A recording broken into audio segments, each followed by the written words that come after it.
जय माता दी प्रिय भक्तगणों, आइए जानते हैं नवरात्रि के पहले दिन की कलश स्थापना और पहले दिन की पूजा विधि के बारे में। तो पहले दिन उत्तर पूर्व की दिशा की ओर मुंह करके आपको एक चौकी की स्थापना करनी होगी। चौकी लकड़ी की रखें और उसके ऊपर लाल वस्त्र बिछा लें। कलश की स्थापना करने के लिए मिट्टी का एक कलश लें और उसके ऊपर हल्दी से या चंदन से इस वास्ते का चिन्ह बना लें। कंठ पर मूली कलावा बांध लें। कलश के अंदर डालने के लिए आपको चाहिए होगा शुद्ध जल, हल्दी की गांठ, एक सिक्का, एक सुपारी और एक लौंग जोड़ा थोड़े से अक्षत। अब चौकी पर सबसे पहले माँ भगवती की प्रतिमा दाहिनी तरफ कलश की स्थापना करेंगे। अगर आप जौ बोना चाहते हैं, जवारे भी बो सकते हैं। अब आप कलश के अंदर जल आदि भरने के बाद में उसके ऊपर आपको पानी वाला जटा वाला नारियल रखना होगा। नारियल को इस तरह से चुनरी से लपेटें और कलश के ऊपर आम या अशोक के 5, 7 या 9 पत्ते रखें। उसके ऊपर आपको एक पात्र में थोड़े अक्षत या गेहूं भरकर रखने हैं। उसके ऊपर आपको लेटाकर नारियल की स्थापना करनी है। नारियल आप लेटाकर रखें। जो हिस्सा टहनी से जुड़ा होता है तो वो हिस्सा आप अपनी तरफ रखें। नुकीला वाला जो हिस्सा होता है वो दीवार की तरफ या पीछे की तरफ आपको रखना चाहिए। कलश की स्थापना के बाद में अब हम यहाँ पर माँ दुर्गा की प्रतिमा की स्थापना करेंगे और माँ का आह्वान करेंगे। हमारी पूजा में पधार कर हमें अपना शुभ आशीर्वाद प्रदान करें। इसके साथ ही गणेश भगवान की स्थापना करेंगे। छोटी प्रतिमा हो तो प्रतिमा रखें, नहीं तो एक सुपारी पर मूली या कलावा लपेटकर गणेश भगवान का भाव करके उनकी स्थापना की जा सकती है।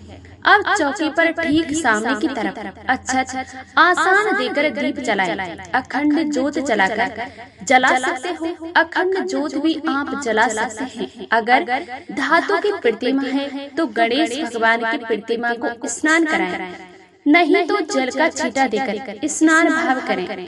एक आम के पत्ते या पुष्प की शाखा से जल का छींटा लगाएं। इसी तरह से माँ दुर्गा की प्रतिमा को जल का छींटा लगाएं। प्रतिमा धातु की हो तो स्नान कराएं, नहीं तो जल का छींटा देकर भाव करें। इसके बाद आप सभी देवी देवताओं को, माँ दुर्गा को, भगवान गणेश जी को रोली, कुमकुम, चंदन का तिलक लगाएं, फूल माला अर्पित करें और भगवान गणेश जी को दुर्बा अर्पित करें। माँ दुर्गा को श्रृंगार की सामग्री अर्पित करें। मंदिर में कुछ दान दक्षिणा रखें। नवग्रह की स्थापना यदि आप करना चाहते हो तो नवग्रह की स्थापना आप कर सकते हैं। अगर आपके पास में नवग्रह यंत्र हो तो कलश के पास में ही आप नवग्रह यंत्र की स्थापना करें, नहीं तो जैसा कि आपको इस वीडियो में दिख रहा है, कलश के सामने आप 9 जगह पर अक्षत का आसन देकर 9 सुपारियां रखें और उन सभी कलावा अर्पित करें, जनेऊ अर्पित करें, धूप दीप दिखाएं। अक्षत पुष्प आदि अर्पित करने के साथ ही सभी नवग्रह को ध्यान करें। नवग्रह मंत्र का जाप करें। ऐसा करने से नवग्रहों की कृपा भी प्राप्त होती है। पहले दिन पूजा करते समय आप किस तरह से नवरात्रि व्रत रखना चाहते हैं, इस बात का भी संकल्प ले ले। पूरे रखना है तो या फिर पहला आखिरी रखना चाहते हो तो किस तरह फलहार आप करना चाहते हैं, ये भी आप संकल्प ले ले। पहले दिन की पूजा के समय अधिक लगता है। श्री दुर्गा सप्तशती का पाठ भी इस दिन किया जाता है।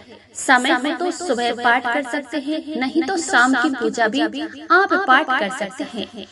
पहले दिन सपोदार मंत्र गरला किलंक स्तोत्र के बाद में पहला अध्याय पढ़ा जाता है। तो इसके बाद में आप श्री दुर्गा चालीसा का पाठ भी करें और फिर माता रानी की आरती करने के बाद में माँ को भोग लगाएं।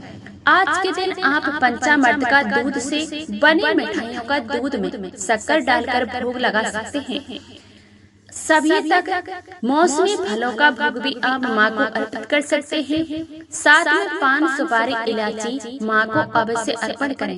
नवरात्रि के दिनों में हवन भी किया जाता है। हर दिन अगर बड़ा हवन करने की सामर्थ्य न हो तो समय न हो तो आप खुद से भी अंगारे के रूप में हवन कर सकते हैं। एक मिट्टी का बड़ा दिया ले लें।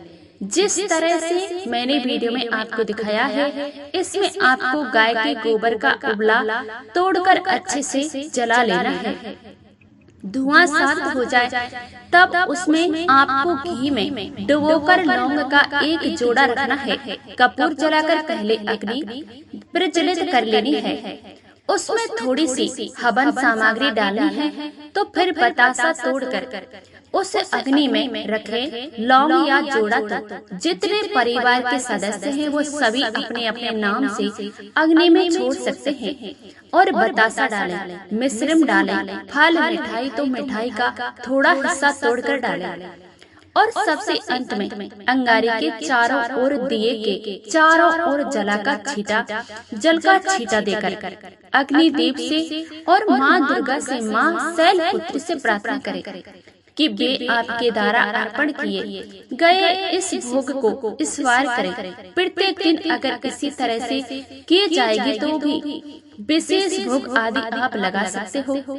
उसे पहले अपने देवता को अर्पित करें, बाद में प्रसाद रूप में सभी लोगों में बांटें।